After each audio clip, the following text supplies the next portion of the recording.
La place de Strasbourg, c'est la véritable entrée de Brest, parce que si l'on regarde de l'autre côté, on arrive du Conquet, donc ça n'est pas une grande route, alors qu'ici, c'est la route de Paris qui débouche sur la place de Strasbourg. Tout ce coin-là était fourmillé de magasins de cycles, de bars et puis de départs de courses cyclistes. La place de Strasbourg, c'est l'emplacement du garage Citroën. Historiquement, ils étaient sur cette place. Et auparavant encore, dans les années 1917-18, c'était un parking pour les véhicules de l'armée américaine.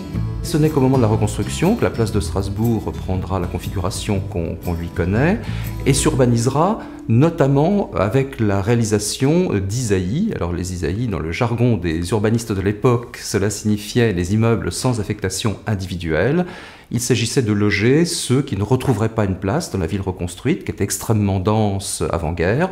Il y a une anecdote assez amusante d'ailleurs, dans les comptes rendus des commissions qui se réunissaient avant de leur réalisation, un débat se pose sur la nécessité de faire des parkings. Et un ingénieur du ministère de la Reconstruction et de l'Urbanisme dit « ce n'est pas la peine, les ouvriers n'auront jamais de voiture ».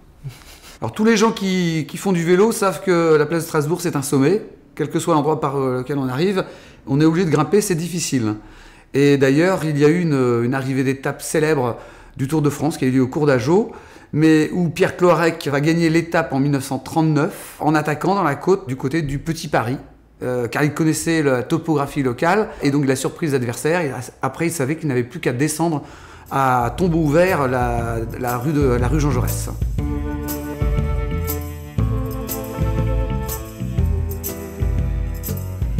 Alors Pénacréache, avant-guerre, c'est vraiment les champs. On n'a quasiment rien dans cette partie de la ville. Et puis petit à petit, avec la reconstruction, eh bien, on voit apparaître des immeubles. Et puis, alors une caractéristique, je dirais, de ce lieu, c'est qu'on implante le premier hypermarché brestois, qui aujourd'hui s'appelle Géant, mais qui était connu sous le nom de Rallye. Dans l'histoire économique de la ville, c'est un jalon extrêmement important. Je me souviens d'une enquête que nous avions faite dans les années 80 qui montrait que pour toute une partie de la jeunesse brestoise, c'était un lieu de rendez-vous, un lieu pour flâner, un lieu pour se retrouver, et qu'il y avait une vie sociale que beaucoup pourront critiquer, trouver pauvre par rapport à ce que la ville traditionnelle offrait, mais ce n'était pas ce désert social qui est souvent dénoncé. Alors, Ménespol, c'est le stade. C'est le stade de football qui était celui de l'association sportive brestoise, le grand rival laïque de l'Armoricaine devenu Stade brestois, qui était le stade de football des catholiques, entre guillemets, c'est-à-dire c'était la grande lutte entre les curés et les laïcs. Le sommet des derbies, où là il y avait des dizaines de milliers de personnes pour les matchs à Ménespol et à l'Armoricaine, c'est les années 50-60, où les deux clubs brestois dominent le championnat de CFA en football. On va arriver au milieu des années 70, où alors qu'on croyait que l'ASB allait être le grand club de Brest et monter professionnel, c'est le Stade brestois qui va arriver en deuxième division et l'ascension vers la première division professionnelle. Comme depuis longtemps dans ce quartier, il est difficile de se garer, c'est souvent des marées humaines qui, autour de 20 h le soir, arrivent à pied par la place de Strasbourg. Et là, tout le long de la route de Quimper, entre la place de Strasbourg et le stade, eh ben, ce sont les merguez, les frites, les buvettes. En tout cas, le sport a rythmé un petit peu la vie de ces quartiers. Là, c'est indéniable.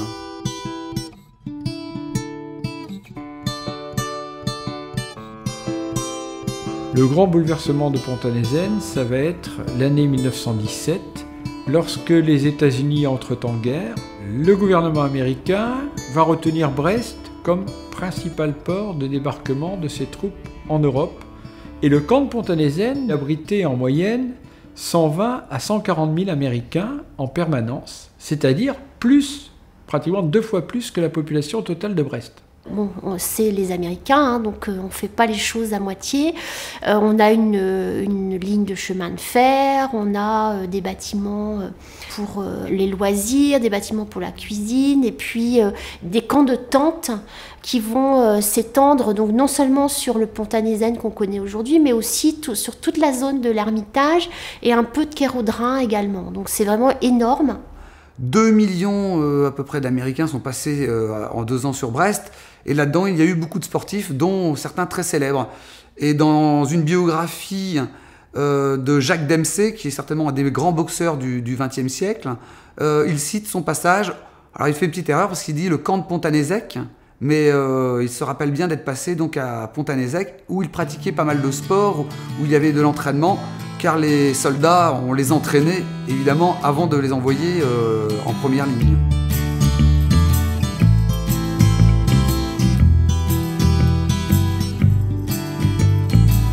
Le quartier de Pontanézen correspond à une réelle extension de la population brestoise. C'est la période où l'on construit les grands bâtiments, c'est-à-dire le Foch, le Clémenceau, la Jeanne d'Arc, qui va terminer sa vie, le Colbert, etc.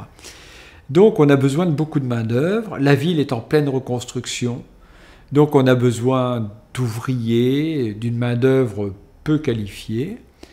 Et ça correspond aussi à une période où il faut reloger des gens qui se trouvaient dans des baraques ou dans des conditions précaires, en plus donc de devoir accueillir ces populations nouvelles. On a fait ce que l'on a fait partout en France, un grand ensemble, en réalisant très peu, et dans un premier temps d'ailleurs pas du tout, d'équipements. Et donc une population s'est sentie éloignée, isolée, sans moyens de transport, sans commerce à proximité, sans équipement pour rendre ce service, et cela a contribué à rendre tout à fait particulier ce quartier. C'est le modèle d'urbanisation des années 60, hein, typiquement Pontanézen, comme on va le retrouver à Kelly-Verzan ou ailleurs.